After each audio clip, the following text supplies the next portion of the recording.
தாய் தமிழ் உறவுகளுக்கு வணக்கம். இனி இவர்களுக்கு 10 லட்சம் அடித்தது ஜாக்பாட் என்ற தலைப்பில் இந்த காணொளியை நாம் காண்கிறோம்.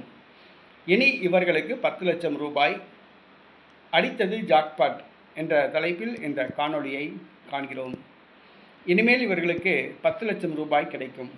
யாருக்கு என்று தெரிந்து கொள்வதற்கு ஆர்வம் உள்ளதா? கண்டிப்பாக உங்களுக்கு ஆர்வம் இருக்கும். மதுரையில் திமுக பொதுக்குழு கூட்டம் இன்று நடைபெற்றது. 48 ஆண்டுகள் கழித்து இந்த பொதுக்குழு கூட்டம் நடைபெற்றது. இந்த பொதுக்குழுவில் திமுக தலைவர் ஒரு முக்கியமான அறிவிப்பை வெளியிட்டுள்ளார். அந்த அறிவிப்பின்படி இனிமேல் அவர்களுக்கு 10 லட்சம் ரூபாய் கிடைக்கும். ஆம், திமுக தொண்டர்களுக்கு 10 லட்சம் ரூபாய் கிடைக்கும். அதாவது திமுக தொண்டர்கள் யாராவது சாலை விபத்தில் இறந்து போனால் அவர்களுடைய குடும்பத்தினருக்கு 21 வயது குறைவான பிள்ளைகளுக்கு 10 லட்சம் ரூபாய் வழங்கப்படும் என்று திமுக தலைவர் அறிவித்துள்ளார். திமுக உறுப்பினர்கள் யாராவது சாலை விபத்தில் இறந்து போனால் அவர்களுடைய குடும்பத்தினர் 21 வயதுக்கு கீழ் இருந்தால் அவர்களுக்கு 10 லட்சம் ரூபாய் கிடைக்கும் என்று அறிவித்துள்ளனர்.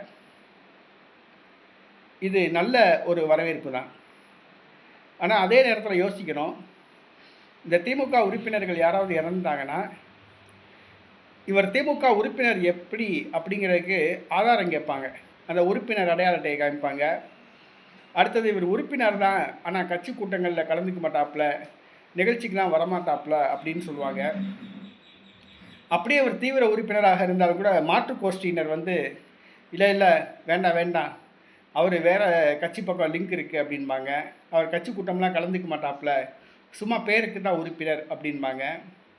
அப்படியே அதையும் மீறி அனுப்பி அந்த 10 லட்சம் ரூபாய் வந்துச்சுன்னா அந்த 10 லட்சம் ரூபாயில் கிளை செயலாளர், ஒன்றிய செயலாளர், மாவட்ட செயலாளர் இவங்க ஆளுக்கு பாதியாக பிடிங்கிடுவாங்க.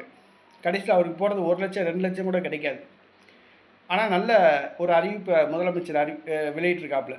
திமுக உறுப்பினர்கள் யாராவது சாலை விபத்தில் இறந்தால் அவர்களுடைய குடும்பத்தினர் 21 வயது கீழ் இருந்தால் அவர்களுக்கு 10 லட்சம் என்று அறிவித்துள்ளார். இது கண்கவர் அறிவிப்பு தான். ஆனால் சொன்னபடி செய்கிறாங்களா அப்படிங்கிற கேள்விக்குறி தான். ஏன்னா தேர்தல் அறிக்கையிலேயே பொதுமக்களுக்கு சொன்னதையே திமுக செய்யலை, ஏமாத்திருச்சு. நீட் தேர்வு ஒழிக்கணும்னு சொல்லலை, பழைய ஓய்வூதிய திட்டம் கொண்டு வரோம்னு சொன்னேன், அதுக்குள்ளே கொண்டு வரல. ஆக தேர்தல் அறிக்கையே தூர போட்டு மக்களை ஏமாத்துறது திமுக. தொண்டர்களை திமுக ஏமாத்துறது ஒன்றும் பெரிய விஷயம் கிடையாது.